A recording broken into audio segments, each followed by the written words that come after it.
Alright guys, so welcome back to some more Apex, welcome back to my channel. And I already know it's been an entire week since I last uploaded a video on this channel, which is insane because ever since I began making YouTube videos, I've never taken a break that long, especially from this channel. So that's a very big break for me, and the main reason is really simple. I had some technical difficulties. First of all, my PlayStation stopped working, then my PC had issues, and then I just needed a break from YouTube on a whole because it was just stressful, guys. So I took that break.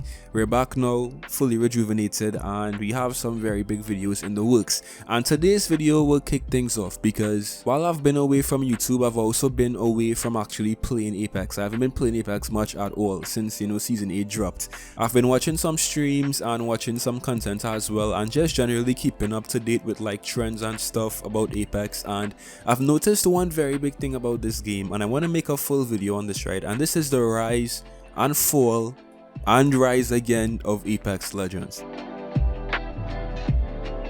Now, for you guys out there who have not been playing Apex since day one, since the very first day it came out, then you most likely will not know, the full history, the interesting and roller coaster ride of a history that Apex is, because it had many ups and downs, many good times, many bad times as well. And the current state of Apex, despite its flaws, despite some very dumb stuff still in the game, I would say Apex has risen a lot since it first came out, and I think I'm actually proud to play this game seeing where it actually came from. So I tend to do very critical videos sometimes about this game, but this video right here will be for the most part a very positive one. We obviously will look at the negatives which led to Apex's downfall in the first place, but the overall tone of this video will be a much more positive and just uplifting one. So with that said, we're back making videos. Hope you guys are ready. Leave a like and subscribe as always, and let's take a look at the rise and fall and rise again of Apex. So let's start with day one. For you guys who don't know, Apex was released very interestingly because it wasn't previously marketed. It wasn't like a game anyone really expected.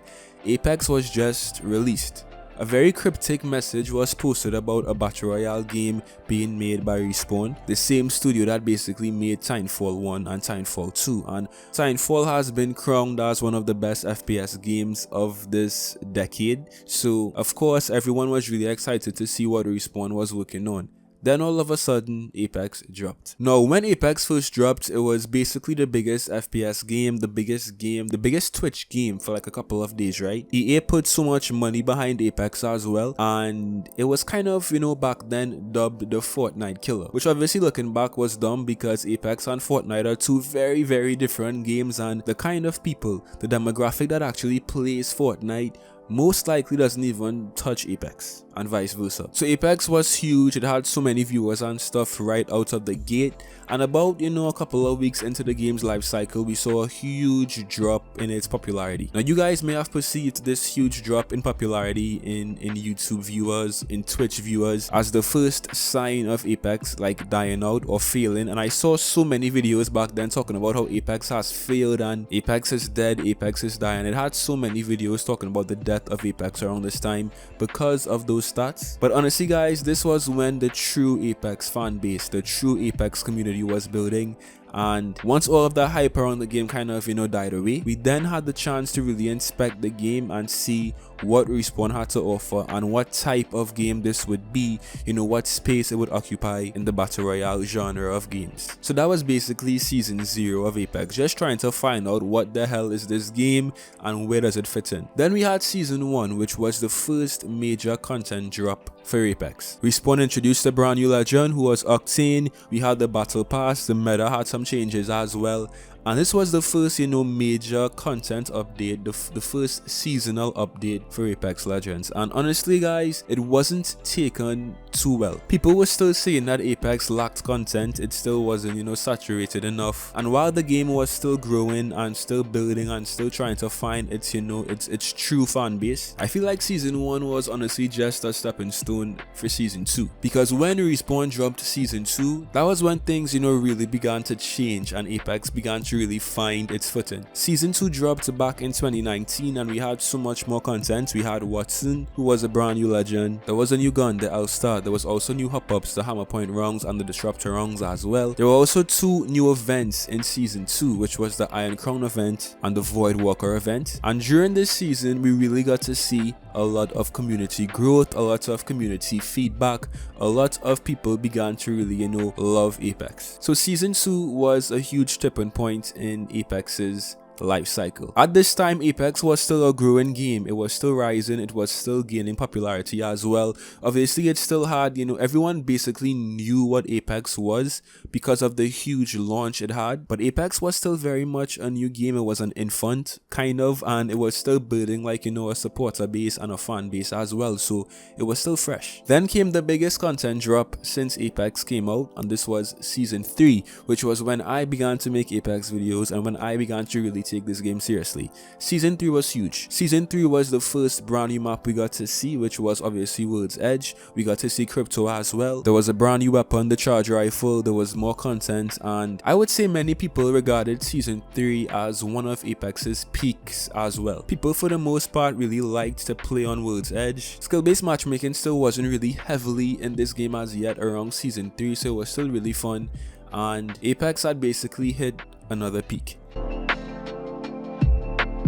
Now this is where Apex began to take a turn, right? The following seasons, Season 4, Season 5 and Season 6, these 3 seasons were very, very important in Apex's life cycle because this is when the community started to get very, very, I would say, knowledgeable of this game, and many changes that the community wanted to see for a very long time, still weren't being made, and people began to get very vocal about Apex and issues were becoming a lot more prominent as well. Whether it was balancing issues, server issues, skill-based matchmaking, seasons 4, 5 and 6 were very, very interesting seasons, and everything kind of came to a boiling point when Season 6 arrived. Now let's not skip over Seasons 4 and 5 because Seasons 4 and 5 had a very important role to play. Season 4 I would say was one of the more, lackluster seasons in this game. It wasn't really special.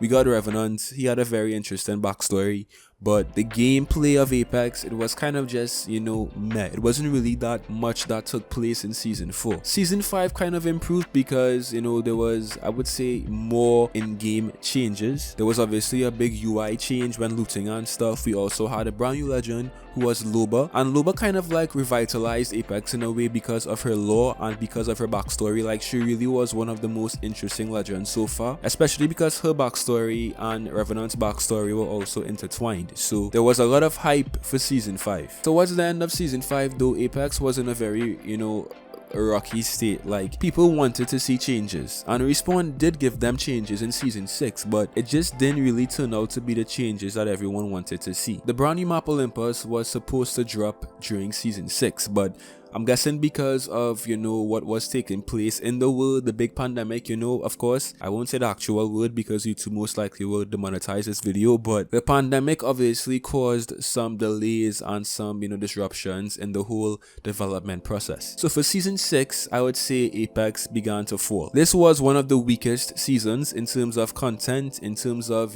feedback, in terms of views. People just did not like Season 6 when it first dropped, including me. Respawn made some very unnecessary changes in terms of like armor changes and stuff when the season first dropped. The meta was just very strange, the brand new legend Rampart was not very good, and honestly guys, there wasn't anything really wrong with Season 6 like throughout the entirety of it.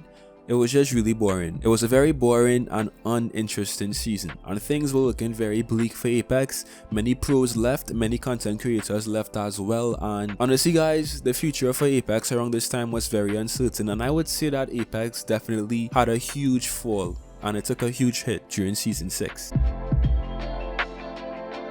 This is where Respawn had to really show what they could do, because things could have gone very, very bad if, changes weren't made and if community questions and community, worries weren't addressed. But then came along Season 7, which is probably my favorite season in this game. I won't say it's everyone's favorite season, but it definitely is one of the best seasons Apex ever had. We had a new map, which was Olympus, a new legend, which was Horizon, who is still one of the best legends in this game to this day, which honestly was a huge difference because every single new legend that Respawn released in the previous seasons weren't very good. You know, Horizon by far was the best new legend released in this game, and as I said, she still is one of the best legends in this game. We had really nice new skins, we had vehicles on this brand new map, we had so many events as well, you know, during season 7, and everyone kind of agrees that season 7 just flew by, which to me is a great sign that it was a very enjoyable season. Yes, there were still complaints, yes, it wasn't a perfect season, but Respawn definitely pulled the biggest Uno reverse card in history,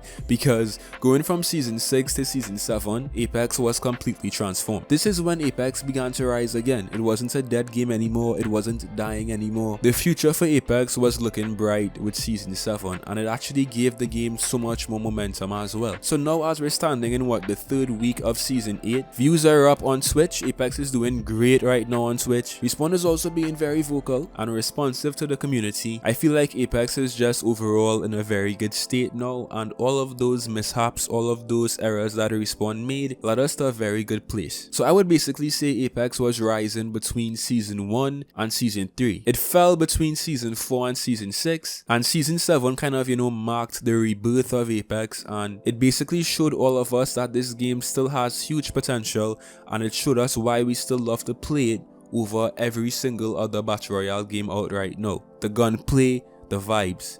It's just a fun game. So with that said, right, what do you guys think was the best season in this game? What was your favorite season in Apex? Was it season 3, season 2, season 5, season 7? Is it even season 8? Let me know your thoughts. And do you also think Apex will continue to rise from now on? Or do you think Apex still has to fail just a bit more before we could really reach the full potential? Let me know what you guys think. That's it for me today. I hope you guys enjoyed as always, and I'll see you in some more Apex. Till next time.